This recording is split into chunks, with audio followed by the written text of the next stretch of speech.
one flicks me a bag body. So, it's another one, yeah, it's a full strong, yeah. Oh, it's another one, yeah.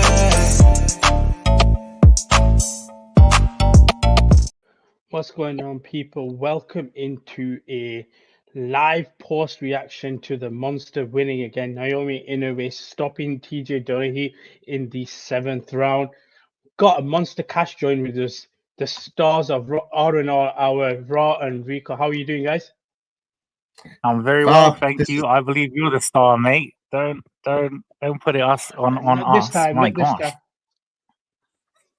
Raw looking like you're from the East End, bit like a Danny Dyer He looks type of gang. thing. Listen, he looks straight out of Pulp Fiction. That's Why have you got the gentleman? Is it yeah? Oh yes, Peaky Blinders. Why have you got shades on in the house? Because my room has got 2 windows. And at this time of day, the sunlight pours in from that window straight into my eye. Okay. The sun is, so what you're saying is the sun is shining on us. The sun is shining on Inoue as well after beating TJ Doheny. Before we get into it, just a quick little shout out from our sponsor. We're going to hit you with this little video. We'll get back to regular programming.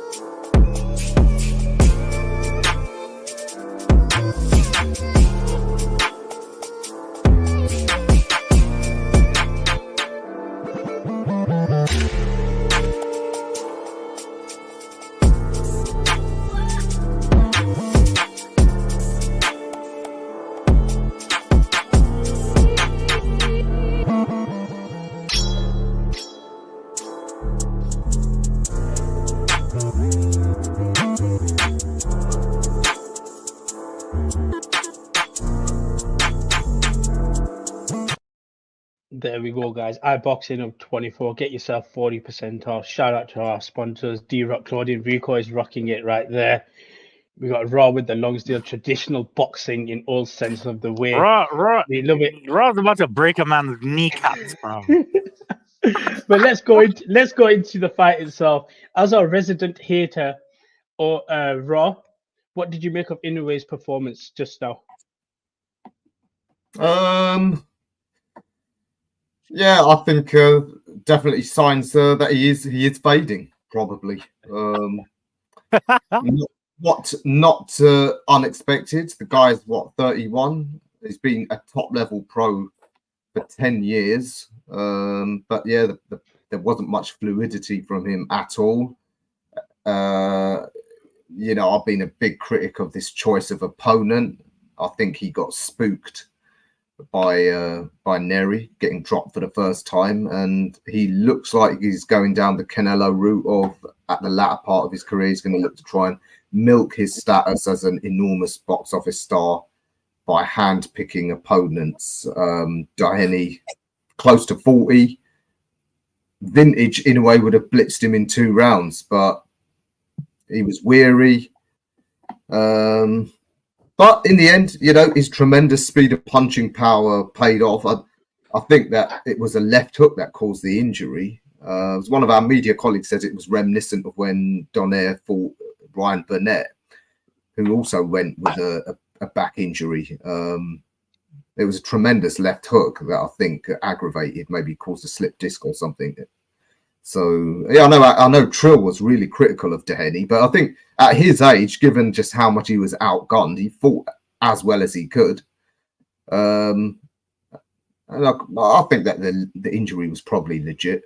He could have maybe tried, you know, going out on his shield, but overall, not vintage in a way. Signs that he is, you know, slipping a little bit. But in terms of his pound for pound status, I think it's as you were. I don't think he's lost anything in that sense, but nor is performance like that isn't going to sort of move him up to number one. So, yeah. And anyway, about me being a hater, that's just of him and his choice of opponent this time round. I'm actually an Inoue supporter because I think if he continues to be, a defiant rejecter of Tokyo Sheep, that's good for the sport. Let him carry on milking his status over there in Japan. So yeah, good luck to him in that sense. I'll be interested to see what he does next. Rico, what's your thoughts on Raw's comment? He's not vintage anymore. He's slowly declining. Man. You know what, Abzi? And obviously, thank you guys for having me. To be honest with you, Raw sounds like a massive hater right now. Exactly. And I'm gonna explain exactly why. Because we on the same and I get it. I'm on the road to 40. We saw one of my personal favesies, the 40 plus Slayer, Barroso, get leveled. We've obviously seen now the 40-year-old Irishman get leveled. It's not been great for 40 plus today. And is it meant to be great though for 40 plus? Like really, if you think about it, is it meant to be great for 40 plus? Age is nothing but a number. Oh my God! Unless you're an athlete. I realize the reference that I got that from, and I'm so sorry to everybody involved who actually knows what I'm talking about. But no, do you know what it is? In terms of harshness, I think Inoue could feel what he needed to do. I don't feel the need to overexert yourself if you really don't need to. Very impressed with Doheny in terms of how he was kind of coming into the fight from the early rounds, especially for round two. Round two, he really had the reflexes, albeit if, Inoue gave the necessary output percentage, for me, I think it's harsh for her in the sense of, if you don't need to have a war, you don't need to have one. If you don't need to overexert yourself to get your man out of there, you don't need to. We've seen what's happened with the likes of the GOAT, Rolly Romero, when he faced a 40 plus killer like Barroso. You want to take it in your stride. You want to take it, roll with the punches, as it were. And he did what Inoue does. And big up my guy. What's his name? I was gonna say he is it Isaac Goodman? Not Goodman. Who is it? I don't know. I saw a tweet from somebody, and he said, "I'll see you next." And I believe he's another clown, but yeah. Raw is breaking kneecaps today. My kneecap is hurting from Raw right now. My kneecap is dead. I think that might just also be your age. But one thing I'm going to say is I think what I liked was in the center of the ring when they were fighting, it was kind of back and forth. I think when Inoue got him in the corner, you could see there was a difference there where he could unleash, and it was like, okay, in the corner, this is a struggle. But when they were both centrally in the ring, he gave a good account of himself, the Irishman, and you could hear the shots. I think that was a beauty of. That's the one thing I'll say about the Japanese crowd. The beauty of it being quiet is you can hear the shots. There's that level of beauty that we get it when we watch it live, but then on the TV you don't necessarily. But in there, you can hear that. I want to talk about who you should fight next. Where does Inoue realistically go? Because Bob Arum talked about, okay, we're going to have another fight in Japan, and then we're looking abroad to go to the US, which we'll touch on soon. But in terms of natural opponents, I can't remember the name, the Uzbekistan fighter, I believe he is. I'd like to see him fight him, but it just feels like whoever Inoue fights, it's inevitable. He's scared of Liam Davis. Liam Davis has to pass Shabazz Massoud yet, so we're gonna hold on that. We're gonna hold on that I'll hold it in escrow just for you, Abbas. I'll hold it in escrow there. I won't say anything else about it. I'll hold it in escrow. So, where do you think he can realistically go in terms of having a fight that not necessarily matches his level, because I don't think they can do, but something that is on par where it's like, okay, this could be a bit more of a difficult fight for him? Anybody at featherweight. So you Well, have it's to. not. I say anybody at featherweight, but I mean realistically, super bantam. Who's there for him right now? That we're not just going to be seeing this on a Tuesday. Not that I'm complaining, because I've heard. I love that the Americans are absolutely dying at the minute. Sorry, I needed to feel that, because it's not cool having to wait up 4 or 5 o'clock in the morning, abs and raw, as we have been doing many times, and seeing this type of thing. So I love it personally. But yeah, super bantam. I think, bro, just go up to feather. Just do it. What about you, Ra? Do you think he needs to push up just that one more weight, or just coast yourself out? I think he inevitably he will. However, you look at how much Doheny outweighed him come fight night. I think Inoue is probably close to his ceiling in terms of size as it is. So I think when he does move up to featherweight, they're going to be even more selective with the matchmaking. I don't think he can just go up and like he did with the last couple of divisions, just like I'll take on the best straight away. I don't think he's going to do that. Some of them featherweights are huge compared to him. So I think he will certainly stay at super bantamweight for some time. I think he did actually say so himself. And again, since he got dropped, I think he's at the back of his mind, him and his team probably aware of his mortality now. If you're talking about at his level, there isn't really anyone. You're right at super bantamweight. But there's guys more credible than Doheny. I mean, one of our colleagues, Matt from Brunch Boxing, was asking this on Twitter just now. And I personally thought any of these young, unbeaten, prime Mexicans or Americans or Filipinos, Mex-Americans. We're calling them Mex-Americans now. I think the new term, Mex-Americans. There's Picasso, there's Vasquez, there's Reyes, there's Cardenas. These are all guys in their 20s. They're unbeaten. They got a high knockout percentage. If Inoue can knock a few more of them out, it might add a bit more credibility over on that side of the Atlantic, especially as, Mexicans and Filipinos, they're traditionally strong in those divisions, aren't they? So I think those would have been more credible than, say, Doheny because of his age. And like I said, Doheny's not a bad fighter. He's a good contender, but he's good for average champions, not pound for pound and all-time greats, which is what Inoue is. So I think the issue with saying I'm pure hater. I'm not. I'm still acknowledging he's pound for pound and an all-time great. But it looks like him and his team are somewhat spooked, and that's why they're being a bit more selective now. So yeah, if he wants to stay at super bantamweight, some of those sort of guys, the guy Murodjon Akhmadaliev, who's the mandatory, it looks like they're evading him for now. I wouldn't go as far as to say ducking, but I don't know if it's politics, if it's just Bob Arum wanting to piss off Eddie Hearn. He don't know what the hell is happening. That man is strong off of CBD right now. I don't know where is this? I had to say this to a couple of Americans. Where is Bob? Ain't there. He's there, but he's not there. I always say this, like, we know these guys live luxury lives. Like, Bob is traveling private jet, but that private jet has to be so comfortable to take that old man to Japan.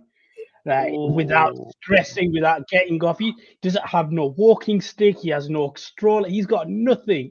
There's a guy that carries him. The guy carries, bro, 2 Nando's, and then he gets his order and carries him backyard. He might even cut up his chicken for him. Like, I'll feed you so you don't have to stress. Bob is there. Whoa. Bob is like, no, that piece is a bit too big. Grab, cut that shit.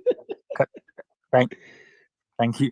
So, as somebody that allegedly might have tried to steal some weed gubbies off of Bob, he's definitely, I think, as responsible boxing pundits, media, what have you, whatever you'd like to describe ourselves as, I think that we should be looking towards the future in terms of a top rank.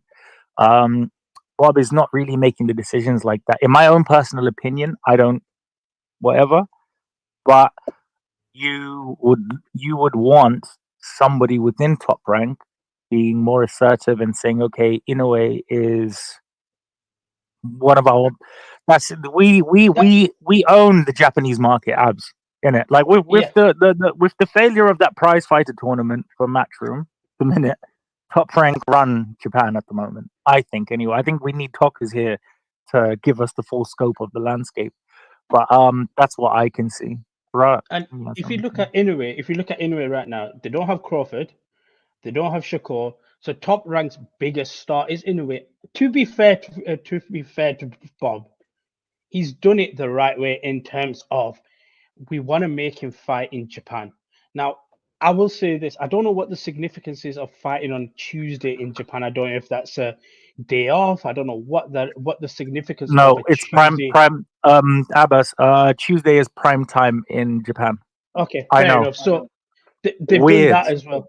It's weird, but it's smart because when I was watching earlier, I was like, why are you not fighting on a Sunday or whatever? But if that's the case, Bob Arum's done it well. But this is what I'm going to allude to then going forward. He said in 2025 post fight, we're going to do one more fight here in 2024.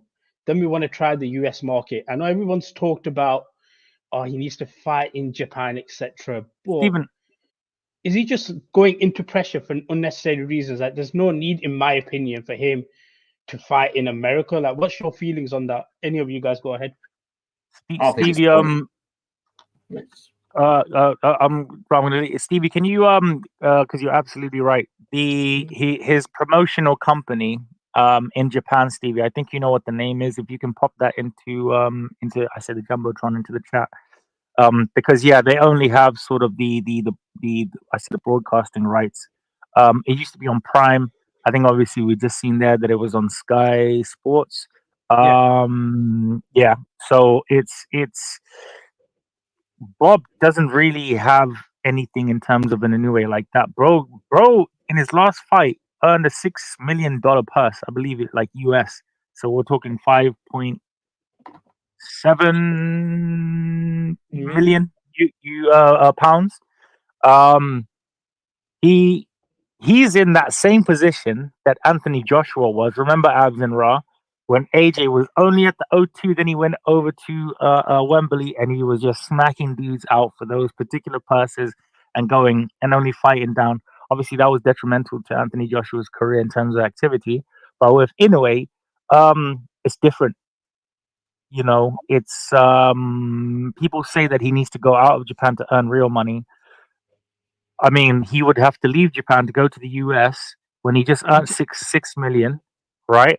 And then fight for maybe a $4 million purse in America with people that may not necessarily care to watch as much. And it wouldn't be Japanese prime time. So you would have to see how the Japanese would buy the fight.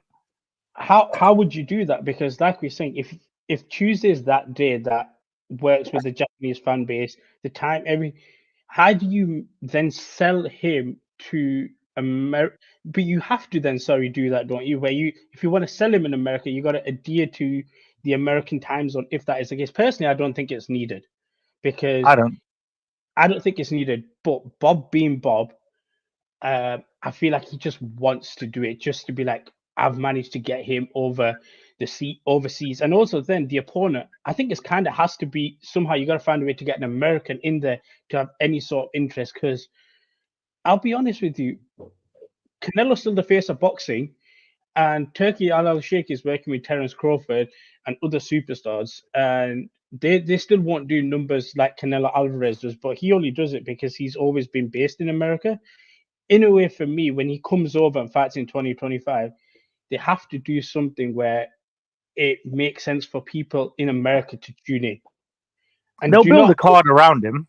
They'll build a card around him. It will be with I know I'm going to let you land because I really want to hear what you have to say in regards to this. Like in terms of like the card or bringing somebody over, they'll build a card around Inoue. They'll get Nakatani. They'll get some people that you've seen on this particular card, and they'll build it around that. So when you get somebody like an Inoue, which may not have a strong fan base in a particular country, what you'll do is you'll first have the venue, let's say in New York or Vegas or whatever like that.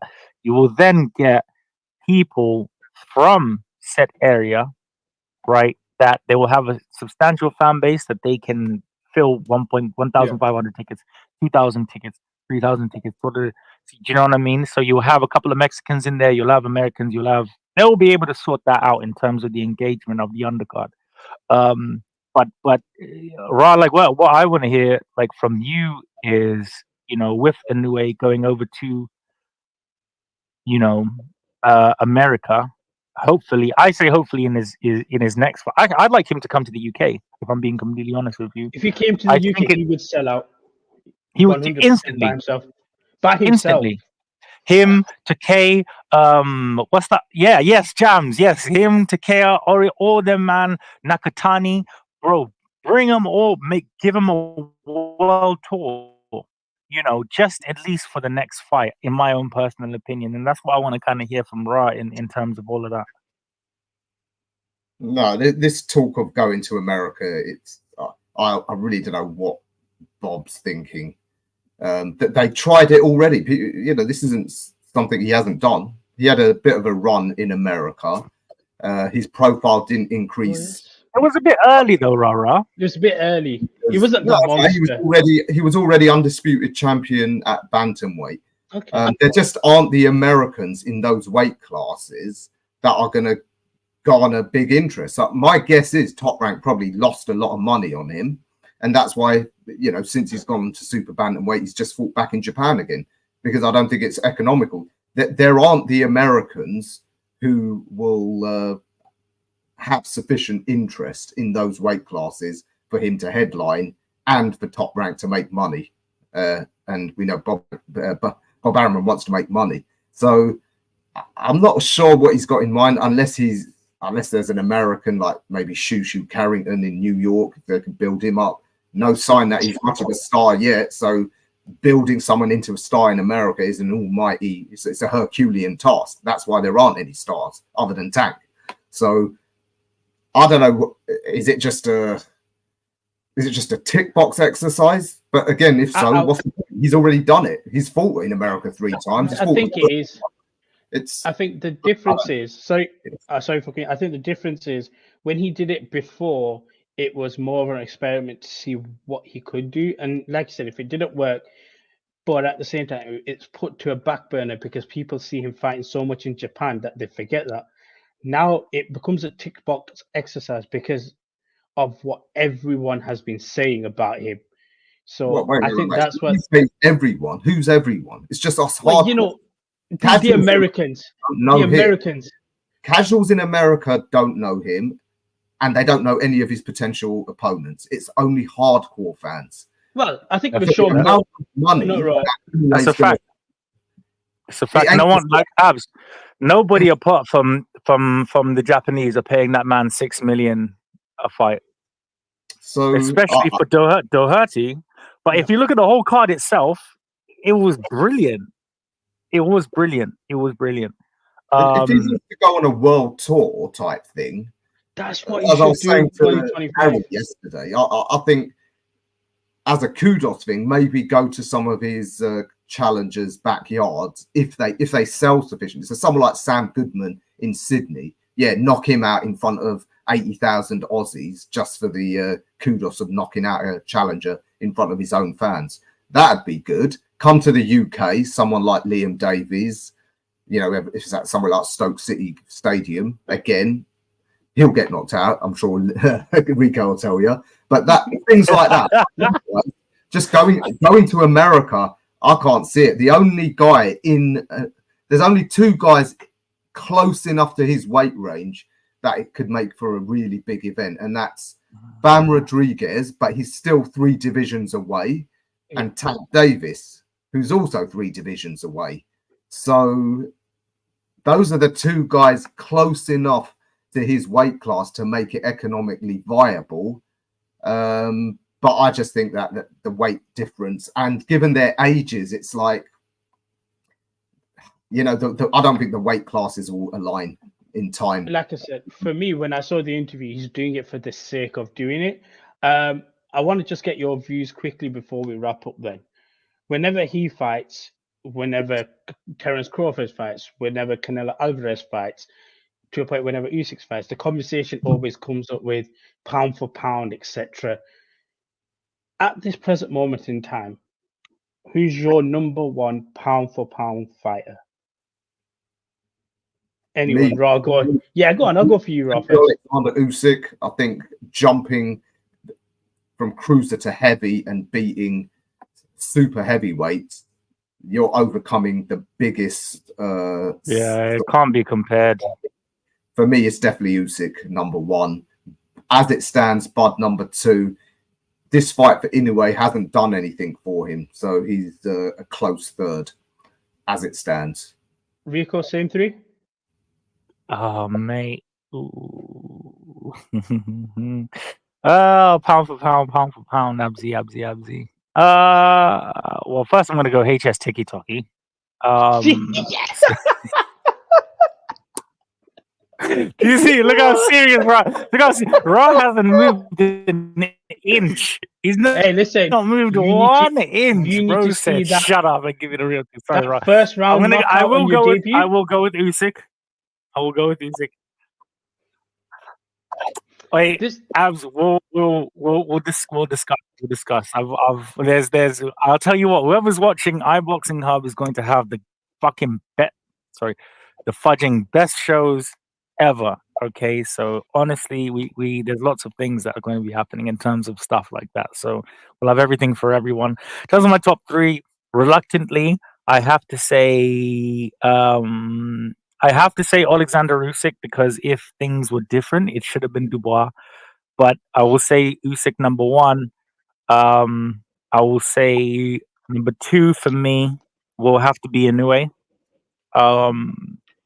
He's just like this guy, bro. He's a samurai, bro. He's John Wick without anyone mashing up his dog. So number three is for high debate. But for me, actually, I think for me it would have to be Bam Rodriguez, man. Bam is